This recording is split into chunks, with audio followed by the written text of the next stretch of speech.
Это программа «Актуальное интервью», в студии Иван Лазаренко. Здравствуйте.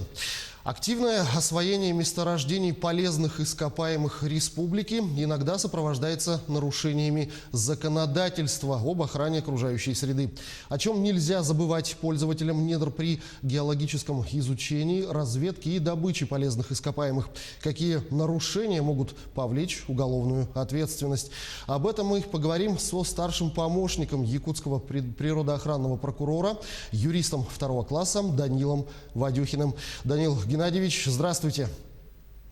Здравствуйте, Иван. Расскажите, с какими нарушениями законодательства в сфере добычи полезных ископаемых чаще всего вы встречаетесь на практике? Зачастую это нарушения, которые связаны с несоблюдением лицензионных условий пользования недрами, такие как несвоевременная сдача предусмотренной законом отчетности, нарушение сроков разработки проектной документации, несоблюдение объемов добычи, предусмотренных документацией. К примеру, в текущем году за осуществление деятельности в отсутствие проектной документации по нашим мерам 11 золотодобывающих организаций привлечены к административной ответственности по части 2 статьи 7.3 КоАП РФ. В другом случае, в связи с невыполнением установленного уровня добычи за 2019 год, акционерное общество «Якутсгеология» привлечено к административной ответственности с назначением штрафа на сумму 150 тысяч рублей. Что делать недропользователю, если он понимает, что не может соблюсти определенные техническим проектом объемы добычи полезных ископаемых? Как не стать нарушителем? Мы понимаем, что сейчас определенные сложности могут возникнуть у недропользователей, что действительно связано с распространением нового коронавируса. Где-то работы начались не вовремя, где-то инвесторы не смогли обеспечить выход предприятия на нужный уровень. Если недропользователь понимает, что в силу различных причин он не может выполнить условия, которые уже предусмотрены утвержденным техническим проектом, он вправе обратиться к распорядителю недр, в нашем случае это управление по недропользованию по республике Якутнедра, и поставить вопрос о внесении изменений в технический проект и календарный план работ. В таком случае при внесении изменений нарушения уже не будет. Кроме того, о чем мы с вами уже поговорили, какие еще нарушения допускаются недропользователями? Встречаются и более серьезные нарушения, которые могут при определенных обстоятельствах повлечь и уголовную ответственность. Так, участки недр в целях добычи полезных ископаемых предоставляются в виде горного отвода. Это геометризированный блок недр. В случае, если недропользователь вышел за пределы границ горного отвода и осуществил там добычу, в зависимости от объемов добычи и стоимости сырья, свыше 2 миллионов 250 тысяч рублей, такая добыча расценивается как пользование недрами в отсутствие лицензий, а лицо, ее совершившее, подлежит уголовной ответственности по статье 171 Уголовного кодекса Российской Федерации, то есть незаконное предпринимательство, с назначением наказания вплоть до ареста на срок до 6 месяцев.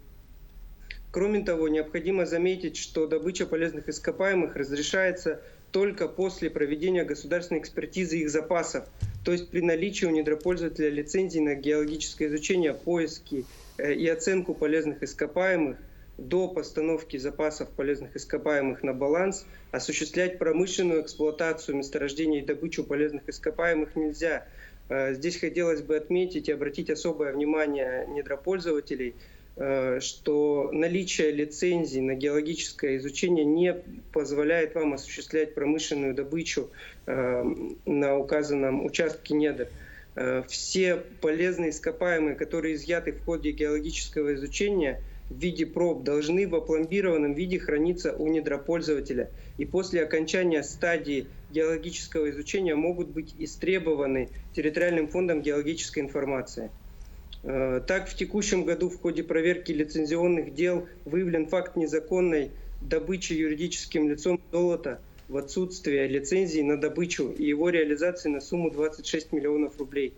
По материалам проверки возбуждено и в настоящее время расследуется уголовное дело по статье 191 Уголовного кодекса Российской Федерации «Незаконный оборот драгоценных металлов» по которой предусмотрена уголовная ответственность в виде лишения свободы сроком до 5 лет. Ну вот в условиях нашей республики пользование недрами зачастую осуществляется в лесах. Какие нарушения, связанные с использованием именно лесных участков, встречаются в деятельности недропользователей?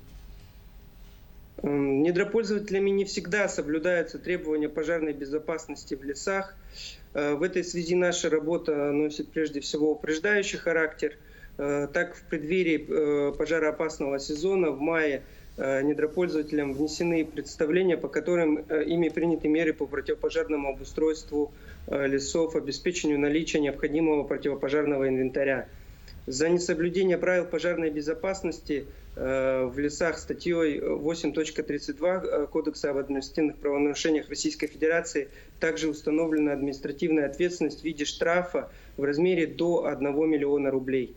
Необходимо понимать, что в случае уничтожения или повреждения лесных и иных насаждений в результате неосторожного обращения с огнем или иными источниками повышенной опасности статьей 261 Уголовного кодекса Российской Федерации установлена уголовная ответственность вплоть до лишения свободы на срок до 10 лет.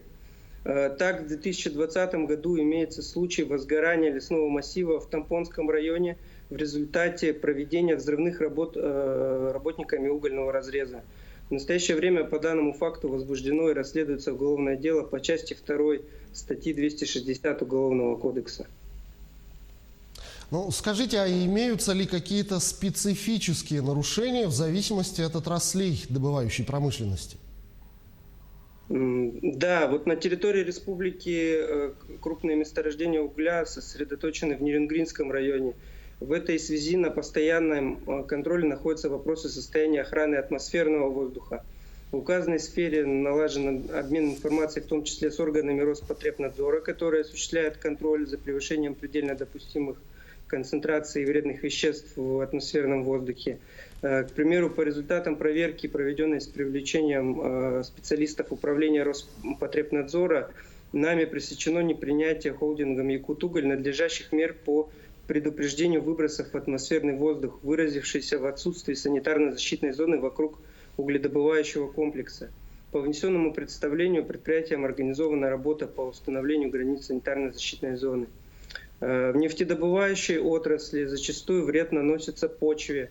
Так, в Миринском районе по факту разлива нефти при эксплуатации внутрипромыслового нефтепровода на Иреляхском месторождении по нашим материалам проверки возбуждено и расследуется уголовное дело по статье 254 Уголовного кодекса «Порча земли».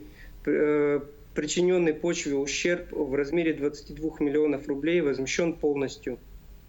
В указанной связи недропользователи должны прежде всего понимать необходимость налаженной системы производственного и экологического контроля на предприятиях.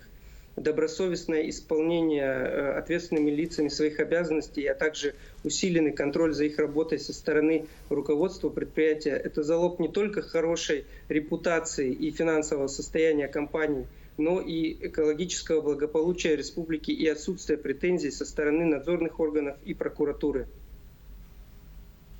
Ну вот еще одним очень актуальным вопросом для недропользователей республики является сбор ископаемых мамонтовой фауны. Какие нарушения наиболее распространены при добыче коллекционных палеонтологических ископаемых? Несмотря на прямой запрет законодательства на использование технических средств, нередки случаи использования высоконапорных мотопомп с целью размытия берегов водного объекта для облегчения извлечения ископаемых мамонтовой фауны. Вместе с тем, согласно статье 11 Водного кодекса Российской Федерации, пользование водными объектами осуществляется на основании договоров водопользования и на основании решения о предоставлении водных объектов в пользование. В указанной связи использование таких мотопомп с целью размыва берегов образует состав административного правонарушения, предусмотренного статьей 7.6 Кодекса об административных правонарушениях, то есть самовольное занятие водного объекта или пользование им с нарушением установленных условий, что влечет наказание в виде штрафа до 100 тысяч рублей или административное приостановление деятельности юридического лица или индивидуального предпринимателя на срок до 90 суток. В случае, если безлицензионным сбором нанесен ущерб в размере 2 миллионов 250 тысяч рублей и более, виновное лицо может быть привлечено к уголовной ответственности по статье 171 Уголовного кодекса «Незаконное предпринимательство» с назначением наказания вплоть до ареста на срок до 6 месяцев. В случае, если бивни мамонта или иные ископаемые были собраны незаконно, они изымаются в пользу государства.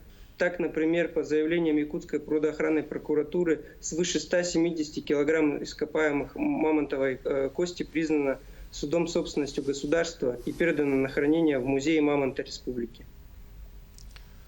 Данил Геннадьевич, я благодарю вас за беседу. Спасибо, что ответили на наши вопросы. Всего вам доброго. Спасибо. Это была программа «Актуальное интервью». Мы сегодня разговаривали со старшим помощником якутского природоохранного прокурора, юристом 2 класса Данилом Вадюхиным. До встречи в эфире.